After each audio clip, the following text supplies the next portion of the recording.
مسلمانوں کا جو سب سے بڑا دشمن ہے وہ آج سامنے آ گیا ہے۔ مولانا بتا رہے ہیں کہ کون ہے وہ مسلمانوں کا سب سے بڑا دشمن۔ آئیے سنتے ہیں مولانا کی زبانی۔ جوان بچوں اور بچیوں کی خوشامد کرنی ہے،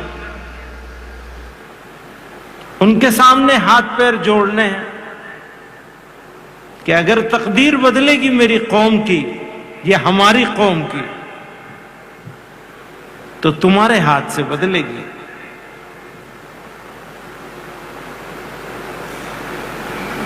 تم نے بدل لیا تو زمانہ بدل جائے گا، تم نہ بدلے تو کچھ نہیں بدلے گا۔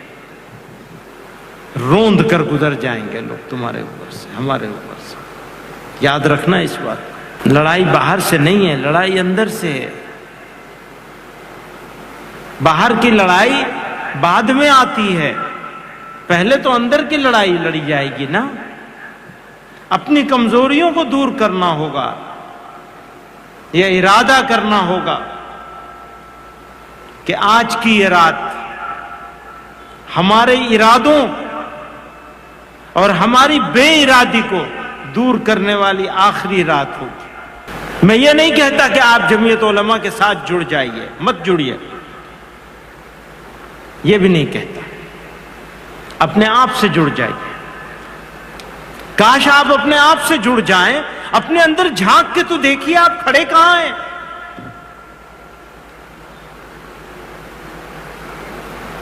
کبھی اپنے اندر جھانکا ہے؟ کبھی دیکھا ہے کہ ہماری صبح کیسی ہوئی تھی، ہماری شام کیسی ہو گئی؟ دوستو، اب میرا نہیں بنتا نہ بن، اپنا تو بن۔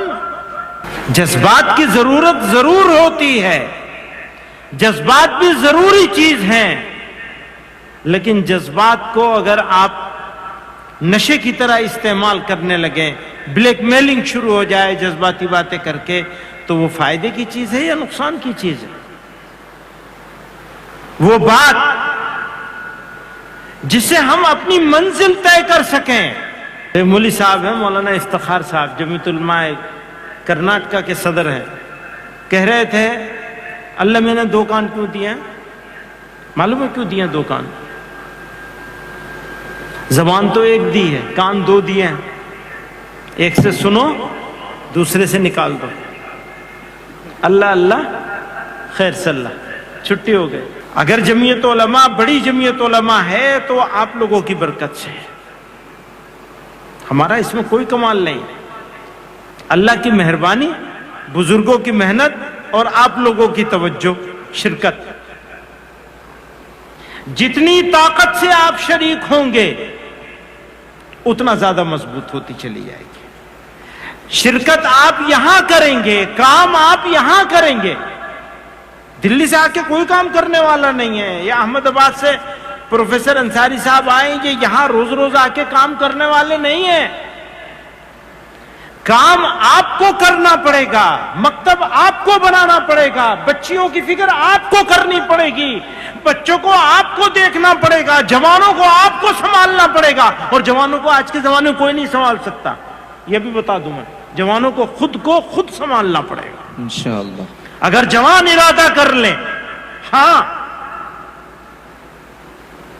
سنیے، اللہ تعالی کی مدد آپ کے انتظار میں ہے، وہ چاہتے ہیں کہ آپ مدد مانگیں۔ وہ روز آسمان دنیا پہ تشریف لاتے ہیں، ہے کوئی مغفرت کا چاہنے والا، ہے کوئی چاہنے والا، مانگنے والا، جو مانگو گے عطا کیا جائے گا۔ ان کی طرف سے دیر نہیں ہے، مانگنے والا نہیں ہے، لینے والا نہیں ہے۔ مجھے تو بہت حیرت ہوئی جب ان حضرات نے یہ بتایا کہ آدھے کے قریب بچے ایسے ہیں 40% جو مکتب سے وابستہ ہیں، تو مجھے تو بہت حیرت ہوئی، اس لیے کہ میں جہاں جاتا ہوں 10%، 15% سے زیادہ نہیں ملتے۔ حالانکہ آپ کو 100% ہونا ہے، آپ کے سامنے منزل ابھی باقی ہے انشاءاللہ۔ اور جب 40% ہو گئے تو 60 بھی ہوں گے، 70 بھی ہوں گے، 80 بھی ہوں گے، اور 100% بچے بھی بچیاں بھی انشاءاللہ مکتب سے جڑ جائیں گے انشاءاللہ۔ یاد رکھیے گا، ہمارا دشمن بہت عیار ہے، بہت بے ایمان ہے، وہ تو وہ ہے جس نے اللہ میاں کی نافرمانی کری ہے، شیطان ابلیس جو ہم پہ سوار ہے۔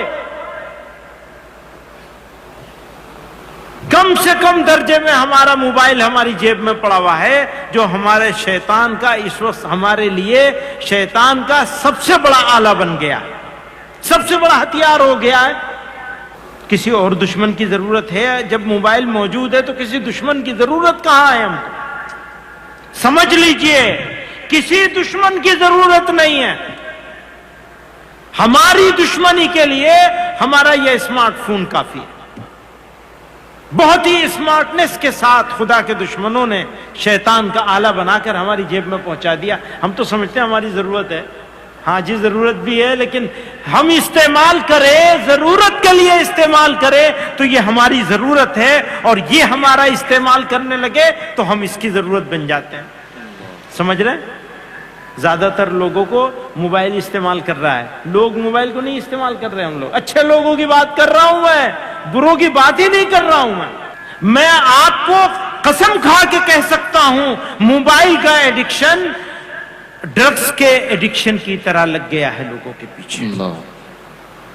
وہی سارے کیمیکل چینجز، کسی ڈاکٹر سے پوچھئے گا، وہی سارے باڈی کے اندر کیمیکل چینجز ہوتے ہیں جو ڈرگز کے استعمال سے ہوتے ہیں، وہی موبائل لینے سے آتا ہے۔ ڈوپامین بڑھ جاتا ہے، کورٹیسول ہائی ہو جاتا ہے، آدمی ڈپریشن میں چلا جاتا ہے موبائل کی وجہ سے۔ اب اس ڈپریشن سے نکلنا ہے تو موبائل چاہیے۔ طاقت کہاں سے آتی ہے انسان کو؟ دو چیزوں سے آتی ہے، جسم سے، روح سے۔ انہی دو چیزوں کا مجموعہ ہے انسان۔ روح ٹھیک تو جسم بھی ٹھیک، روح خراب تو جسم خراب۔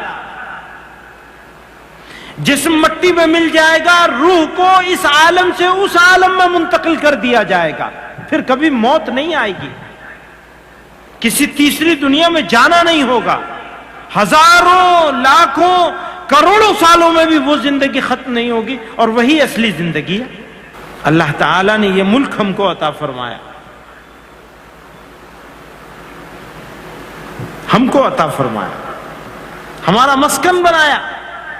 اگر ہم کسی ایسے ملک میں پیدا ہوئے ہوتے جہاں سب مسلمان ہی ہوتے تو وہ اپرچونٹی نہیں تھی ہمارے پاس جو اپرچونٹی یہاں ہے، اس سرزمین پر ہمیں عطا کی گئی ہے۔ اس ملک کے برادران وطن ہمارا مدعو ہے اور ہم داعی ہیں۔ اگر ہمارے دل میں ہم اپنے نوجوان، ہمارے دوست، ہمارے ساتھی، ہمارے علماء، ہمارے یہ نوجوان لوگوں کو اپنا مدعو سمجھنے لگے، مغایرت کا اظہار ہرگز نہ کریں بلکہ مدعو سمجھ کر ان کے ساتھ ایک خاص معاملہ کریں، داعیانہ جذبے کے ساتھ، تو ہم بہت سارے مسائل ہمارے وہ کہتے ہیں بونس میں حل ہو جائے۔